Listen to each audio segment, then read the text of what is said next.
말씀은 예레미야 52장입니다. 12절서부터 23절까지 말씀. 예레미야 52장 12절서부터 23절까지 말씀 교독합니다.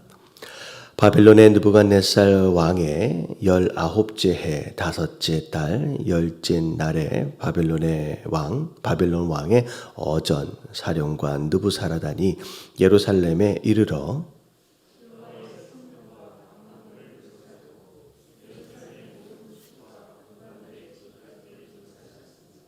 사령관을 따르는 갈대아 사람의 모든 군대가 예루살렘 사면 성벽을 헐었더라.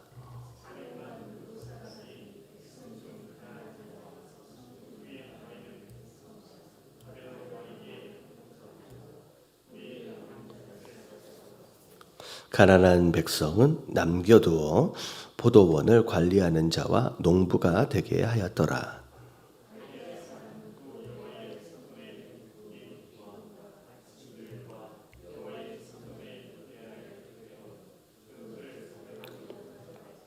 가마들과 부삽들과 부집개들과 주발들과 숟가락들과 섬길 때 쓰는 모든 놋그릇을 다 가져갔고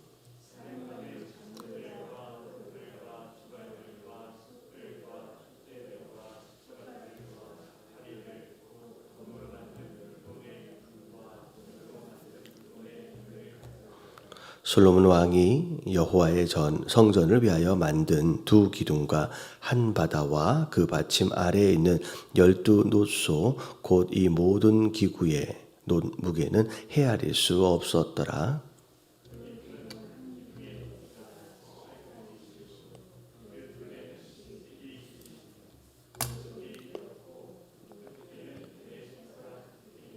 기둥 위에 놋머리가 있어 그 높이가 5규빗이며 머리 사면으로 돌아가며 꾸민 망사와 송유가 다 놋이며 또 다른 기둥에도 이런 모든 것과 송유가 있었더라.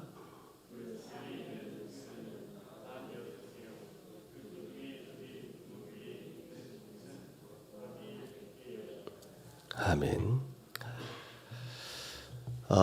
이제 마지막 부분입니다. 예루살렘이 함락되고 나서 이제 도망쳤던 시드기야는 이제 사로잡히게 되죠. 그리고 이제 그의 아들들은 전부 다 죽임을 당하고요. 그리고 시드기야는 이제 사로잡힌 상태로 사슬에 묶여서 바벨론으로 이제 끌려가게 됩니다. 자, 오늘 이 사건은 그냥 쓱 지나가는 것 같은데 요 사건, 어떻게 보면 시드기야가 끌려가고 난 뒤에 이 사건은 어떤 사건이 중간에 있냐면 그 바벨론이 세운 총독이 이제 살해를 당하고 그리고 또 거기에 있는 무리들이 왔다 갔다 하면서 또 이제 남아 있는 무리들이 어디로 가요? 애굽으로 내려가고 그런 사건이 이제 중간에 끼어 있어요. 그래서 요 말씀만 보면 마치 그냥 바로 이어진 것처럼 보이지만 그 중간에 이제 사건이 끼어 있다라고 생각하시면 될 것 같아요. 자, 바벨론 느부갓네살 왕, 자 이제 왕의 어전 사령관이라고 나옵니다. 느부사라단.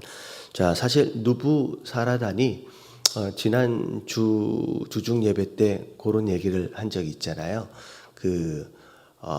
예레미야한테 왜 예루살렘이 이렇게 되었는지에 대하여 너희가 하나님을 잘 섬기지 않아서 그런 거다라고 했던 그 사람이 이 사람이에요. 사실 자기가 할 수 있는 얘기는 아니죠. 근데 자기는 어떻게 보면 그 예루살렘을 이제 회파했던 장본인입니다. 약한 사람이에요.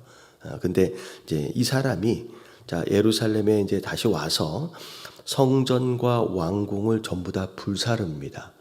그리고 나서 심지어 고관들의 집까지도 전부 다 불살라버리고 나중에 이제 그 군대가 예루살렘 사면의 성벽까지도 다 허물어 버려요. 그래서 아예 유다가 예루살렘이 재건되어질 수 없게끔 그렇게 만들어 버리죠. 그래서 나중에 포로로 끌려갔다가 귀환을 했을 때 이 무너진 성벽과 무너진 불타버린 성전 왕궁을 전부 다시 다 새로 지어야 하는 그런 상황이 되는 거죠. 그래서 여기에서 이제 중요한 건지 여호와의 성전, 하나님의 성전까지도 전부 다 헐어버리고 불태워 버렸습니다. 우리가 이제 하나님을 예배하는 장소가 이제 이스라엘로 볼 때 몇 번이 좀 바뀌죠. 처음에 하나님이 그분을 예배하는 장소로 허락하셨던 것이 출애굽 당시 모세에게 허락하셨던 성막입니다. 그게 이제 기본이에요. 모세가 시내산에 올라가서 하나님께 그 모든 구조와 모든 짓는 방법들을 다 받아가지고 내려와서 그것을 그대로 이제 만들었어요. 그래서 그게 성막입니다. 이거는 이제 광야에서 이제 이동을 하면서 쓰던 것이었기 때문에 전부 다 천막으로 돼 있어요. 천막으로. 자, 근데 왕국 시대, 왕정 시대에 들어와서 다윗의 이제 처음 한 말, 나는 백향목 궁에 거하는데 우리 하나님은 천막에 있네라고 하는 그 말을 근거로 이제 성전이 지어지게 되어집니다. 근데 다윗은 성전을 짓기 위한 물자들, 이제 재료들을 준비하고 그의 아들 솔로몬이 성전을 짓지요. 그래서 솔로몬이 지은 성전도 그냥 자기 마음대로 지은 게 아니라 처음 모세에게 허락하셨던 성막의 구조를 그대로 본따서 약간 규모만 조금 차이가 있어요. 그래서 거의 그런 식으로 이제 구조물로 이제 만들었다고 생각하시면 돼요. 그래서 그렇게 이제 지어집니다. 근데 오늘 불살라져 버리는 성전이 솔로몬이 지은 성전이에요. 솔로몬이. 근데 사실 솔로몬이 지은 성전은 그렇게 규모가 크지 않습니다. 근데 안에서부터 시작해가지고 오늘 이제 뒤에 무슨 이제 성전의 양쪽 두 기둥, 노수로 만든 그런 기둥들에 대해서 이야기가 되어지는데 사실은 규모는 그렇게 크지 않아요. 여기서 말하고 있는 18 높이가 18규빗이라고 나왔는데 규빗은 어떻게 생각하시면 되냐면 성인 남자의 보통 평균으로 손가락 끝에서 팔꿈치까지의 길이입니다. 그래서 50cm가 조금 안 돼요. 보니까 제 팔이 좀 짧아서 그런지 이제 어떻게 보면 요거보단 좀 길더라고요. 근데 약 한 50cm 크게 잡아도 50cm면 높이가 기둥 높이가 한 9m 정도 된다고 생각하시면 돼요. 그러면 9m면 어느 정도 높이냐면 우리 오늘날 건물로 볼 때 한 2층 높이 정도 된다고 생각하시면 돼요. 2층 정도. 그러면 굉장히 큰 건 아니잖아요. 근데 안에가 금이라든지 이런 부분으로 인해서 굉장히 화려하게 꾸며져 있습니다. 그래서 성전 같은 경우에는 아예 그냥 그냥 그 안에 있는 금이라든지 이런 것들을 전부 다 드러내서 다 가져가면서 아예 그냥 기둥이라든지 이런 것들이 서 있을 수 없을 만큼 완전히 부서뜨리고 그냥 가버린 겁니다. 그리고 나머지는 다 불태워버리고. 그렇게 되었어요. 근데 이제 좀 더 설명을 드리면 그렇게 회파되어진 이제 성전이 이제 솔로몬 성전이에요. 그리고 나서 나중에 포로에서 귀환을 해가지고 다시 성전을 짓는데 이제 그게 수룹바벨을 통해서 지어지는 성전으로 얘기하면 제2성전이 됩니다. 제2성전. 근데 그 제2성전도 포로에서 귀환해서 나온 다음에 그 제2성전도 나중에 회파돼 버려요. 그러고 난 뒤에 헤롯이 다시 또 이제 성전을 짓습니다. 자기가 이제 다윗의 후손이나 정통 왕가가 아니기 때문에 유대인들의 환심을 좀 사기 위해서 헤롯이 어마어마한 자금을 들여가지고 어찌 보면 솔로몬 성전보다도 훨씬 더 클 거예요. 규모로 볼 때는. 그래서 그런 규모로 짓습니다. 그래서 성전으로 이야기하면 3번이 지어져요. 헤롯 성전까지 해가지고 그렇게 지어집니다. 자, 근데 자 여기서 말하고 있는 이제 불태워지는 성전은 솔로몬이 지었던 성전이 여기서 완전히 이제 불태워집니다. 자, 그리고 나서 15절에 자 백성들 중에서 남아 있는 자 중에서 가난한 자 어떤 그런 사람들을 제외하고는 나머지는 전부 다 포로로 끌고 가는데 내일 말씀에 보면 자, 몇 명이 포로로 끌려갔는지에 대한 숫자들이 좀 나와요. 근데 여기 보니까 가난한 사람들이 있어요. 가난한 사람들은 포도원을 관리하는 사람이나 이제 농부가 되게끔 하겠다. 그래서 그 포도원을 이 가난한 사람들한테 준 건 아니죠. 맡겨서 나중에 거기에 대한 뭐 이제 열매들을 요구하겠죠. 그래서 일단은 이 가난한 사람들한테 이걸 맡겨놓게 되고 나머지는 다 포로로 끌고 갑니다. 자, 그리고 나서 17절에서부터는 성전이 불태워지는 가운데 그 안에 있는 중요한 모든 것들, 성전 기물들이나 심지어 뭐 이렇게 보니까 금으로 만든 모든 것들을 전부 다 가져갑니다. 솥도 다 가져가요. 뭐 숟가락까지 다 가져가요. 근데 사실은 바벨론 입장에서 볼 때 숟가락 뭐 노수로 만들어졌다, 뭐 금으로 만들어졌다, 은으로 만들었다. 금이나 은 정도라고 한다면 챙겨갈 만해요. 근데 뭐 노시 얼마나 비싸겠습니까? 근데 노수로 만든 뭐 기둥까지도 뽑아가지고 가는 거예요. 근데 이게 왜 뽑아가냐면요, 결국 전리품이에요. 그러니까 자랑하는 거예요. 우리 바벨론 신이 누굴 이겼다는 거예요. 이스라엘 신을 이겼다는 거예요. 여호와 하나님을 이겼다는 거죠. 그래서 그것을 자랑하고 싶어서 어떻게 보면 그걸 다 끌고 갑니다. 그래서 자기네들 창고에다 넣어놓고 우리가 이제 알다시피 느부갓네살 왕 이후에 벨사살 왕이 나중에 그거 끄집어내다가 술 마시다가 이제 죽잖아요. 그러니까 그걸 이제 자랑하기 위해서 그 안에 있는 모든 것들을 전부 다 뽑아가지고 다 가져갑니다. 뭐 노새의 무게를 헤아릴 수 없었더라. 사실 이거 끌고 가는 게 더 힘들 거예요. 바벨론이 가난하지 않습니다. 어마어마하게 부자인데 결국은 이제 그들이 여호와 하나님을 이겼다라고 하는 것을 자랑하기 위해서 이게 성전 안에서 가져온 거다, 탈취한 것이다라고 하는 걸 보여주기 위해서 그냥 다 끌고 가는 겁니다. 자, 그리고 나서 이제 21절, 22절, 23절까지는 심지어 성전 앞에 세워놨던 두 기둥까지도 뽑아가지고 갔다라고 하는 그런 내용들이 좀 나와요. 자, 이 오늘 말씀을 통하여서 이제 하나님께서 주시는 메시지가 여러 가지가 있죠. 자, 그 중에 하나가 뭐냐면 이스라엘 백성들에게 있어서 성전이 있기 전에는 언약궤였어요. 그것이 그들을 지켜준다고 믿었어요. 마치 부적처럼. 그래서 성전이 지어지기 전에는 우리 그때 사건 알잖아요. 엘리 제사장 사건 그때 알잖아요. 우상 숭배하며 불순종하며 말은 하나도 안 들으면서 전쟁이 일어나서 불리해지면 뭘 들고 나가요? 언약궤를 들고 나오는 거예요. 성전 안에서 끄집어내가지고 언약궤를. 여러분 원래 언약궤는 대제사장만 봤어요. 무슨 얘기인지 아시죠? 여러분 언약궤는 지난 주일날 설명드렸던 것처럼 성소까지만 제사장이 들어가고요. 지성소 안에는 어떻게 보면 대제사장만 들어가요. 그리고 레위 지파는 크게 세 집안으로 나눠지는데 제사장 직분을 가지고 있는 자만 성전 안에 있는 기물을 쌀 수 있었어요. 포장할 수 있었어요. 다시 말해 성막이 옮겨갈 때 그 외에 다른 가족 사람들은요, 그 안에 무슨 기물이 어떤 모양으로 생겼는지도 몰라요.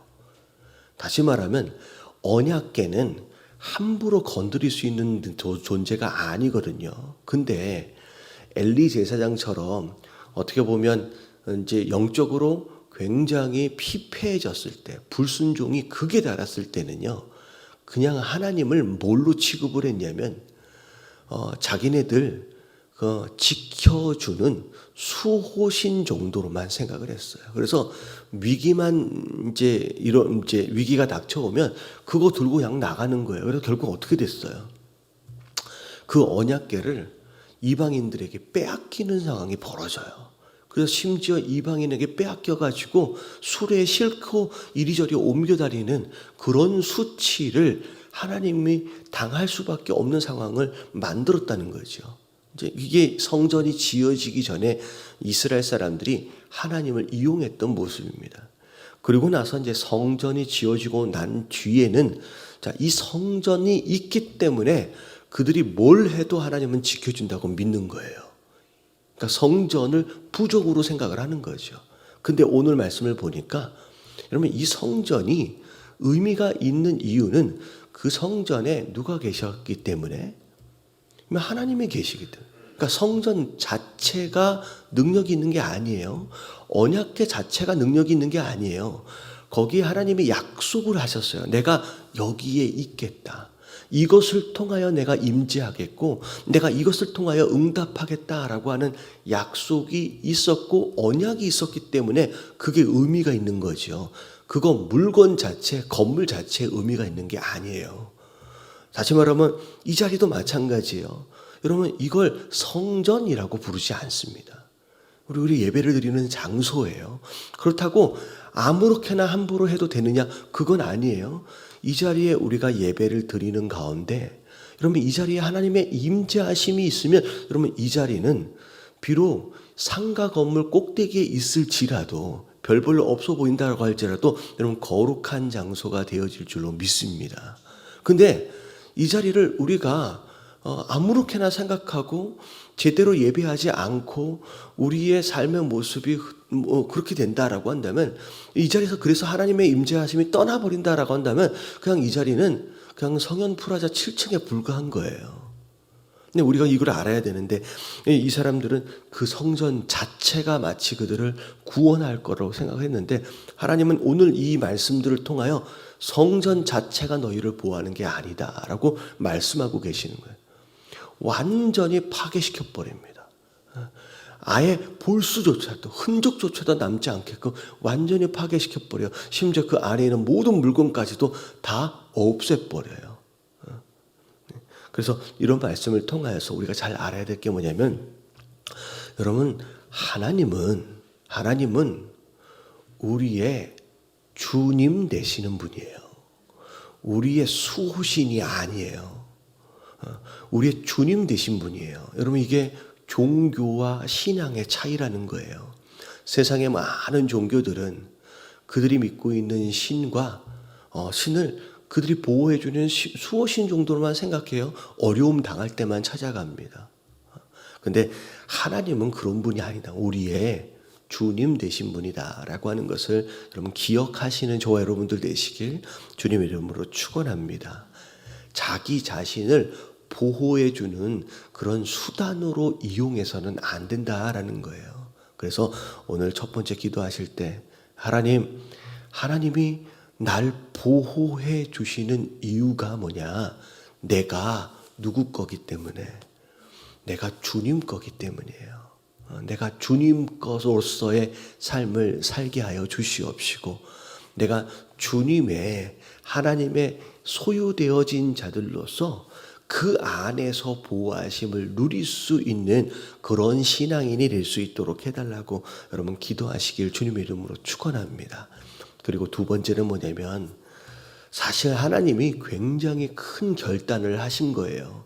왜냐하면 본인의 의지를 따라서 거기 계시기도 하고 거기 계시지 않으실 수도 있잖아요. 근데 일반적으로 이 성전은 누구의 성전이라고 다 알려져 있어요. 여호와 하나님의 성전이라고 알려져 있잖아요. 그러면 본인이 거기에 안 계시면 안 계실 수 있음에도 불구하고 이 성전이 이렇게 회파되어져 버리면 누구의 영광이 훼손되어져요? 하나님의 영광이 훼손되어지는 거예요. 근데 그걸 각오하셨어요. 어찌 보면 본인의 영광을 위해서 그 성전을 보존하실 수도 있었을 텐데 그 성전을 이렇게까지 회파시키면서까지 본인이 결단하신 거예요. 뭘 위해 결단하셨을 것 같아요? 이렇게까지 해서라도, 본인의 영광이 그렇게 훼손되어지기까지 해서라도 내 백성에게 본인의 마음을 보여주시고 싶은 거예요. 그리고 내 백성들에게, 그분의 백성들을 향하여서 결국은 포로로 끌려가게끔 하시는 이 모든 과정들을 통하여 다시 돌아와서 회복시킬 수 있는 기회를 하나님께서 지금 계획하고 계시는 거예요. 다시 말하면 하나님은 궁극적으로 우리 인생들이 다 잘 되기를 원하세요. 결국 하나님 백성 되어진 자들로서, 하나님 자녀 되어진 자들로서 어떻게 보면 아름답게 세워가길 원하세요. 그래서 심지어 본인의 영광이 이렇게까지 어떻게 보면 유린되어지고 훼손되어진다라고 할지라도 우리가 잘 되어질 수 있다라고 한다면, 우리가 그분의 백성으로서 제대로 세워질 수 있다라고 한다면 이런 수치와 이런 조롱을 견뎌내시는 거예요. 이게 구약 시대의 하나님의 결단이고요. 여러분 신약으로 넘어오면 자, 뭘 감당하셨어요? 여러분 십자가를 견디시는 거예요. 그 위에서 그 수치를 당하면서 그 모욕을 당하시면서 견뎌가시는 거예요. 어떻게 쓰든 이렇게라도 해서 내 자녀들을, 내 백성들을 세워가길 원하시는 거예요. 여러분 그런 신이 어디 있습니까? 여러분 그런 하나님은 우리 하나님밖에 없는 줄로 믿습니다. 본인이 이런 조롱거리가 되더라도 어떻게 쓰든 내 백성들을 때려서 다시 세워가길 원하시는 거예요. 그래서 오늘 두 번째 기도하실 때, 하나님 내가 잘못했을 때, 내가 잘못하면 누가 욕먹어요? 우리 하나님이 욕먹고요. 우리 하나님이 조롱거리가 되는 거예요. 교회가 잘못되면 하나님이 조롱거리가 되는 거예요. 오늘날 그런 모습들이 많이 있잖아요. 근데 하나님은 그거를 각오하시는 거예요. 그렇게라도 해서 교회가 교회답게 세워질 수 있다라고 한다면 그걸 견디시기로 작정하시는 거예요. 그 하나님의 사랑을 기억하시면서 오늘 하나님을 조롱거리로 만드는 자, 그런 교회가 아니라 하나님께 영광을 돌리는 그런 성도로서의 삶을 오늘도 살아갈 수 있기로 다시 한번 결단을 하면서 이 하루를 시작했으면 좋겠습니다.